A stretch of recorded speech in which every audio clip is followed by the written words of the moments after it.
Les gars, la plupart des hommes souffrent parce qu'ils n'épousent pas des femmes qui sont encore à leur apogée. Moi, je pense que s'il faut épouser une femme, il faut se rassurer qu'elle est encore à son apogée, à son prime. Qu'est-ce que j'entends par prime? La fourchette, c'est entre 20 et 28 ans. Et je suis même gentil. Quand tu épouses une femme qui n'est plus à son apogée et dont la sexual market value n'est plus élevée, tu n'es pas son choix initial, tu es son choix par défaut. Elle consent à t'épouser parce qu'il faut qu'elle se case à tout prix. À l'époque, lorsqu'elle était elle-même, lorsqu'elle était au sommet de sa sexual market value, elle ne regardait pas les hommes comme toi. Et aujourd'hui, par la force des choses, elle se retrouve en train de descendre de son piédestal pour trouver un homme comme toi. Elle ne te rendra jamais heureux parce qu'elle n'avait jamais envisagé épouser un homme de ton calibre. À l'époque, elle cherchait des milliardaires, des footballeurs, des célébrités. Maintenant, elle trouve un homme normal. Deuxième chose, elle a déjà donné ce qu'elle avait de plus précieux à d'autres hommes avant toi.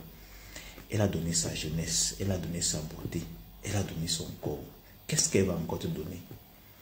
Qu'est-ce qu'elle va encore te donner de précieux? Rien. Absolument rien du tout. Absolument rien du tout. Et troisième chose, si elle est restée aussi longtemps célibataire, si elle a passé son prime sans qu'un homme ne manifeste le désir de l'épouser, de fonder un foyer avec elle, ça veut dire que c'est une patate chaude dont personne n'a voulu. C'est une patate chaude dont personne n'a voulu.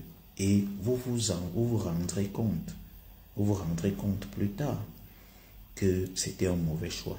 Donc pour moi, j'estime qu'il faut épouser des femmes qui sont encore à leur prime, des femmes qui sont encore au sommet de leur sexual market value. Là, on est rassuré. On sait que si elles nous choisissent, c'est par amour. On sait que si elles nous choisissent, c'est parce qu'elles sont désireuses de fonder un foyer.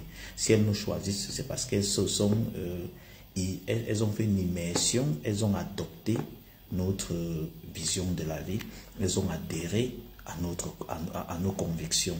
Et ces femmes-là qui nous choisissent lorsqu'elles sont à leur prime, nous déçoivent très difficilement parce qu'elles ont aussi beaucoup à perdre. Elles ont aussi beaucoup à perdre parce qu'elles savent qu'elles ne pourront plus rattraper le temps passé avec nous, elles ne pourront plus retrouver la beauté et tout ce qui va avec. C'est pour ça que je déconseille fortement d'épouser une femme qui a passé son prime.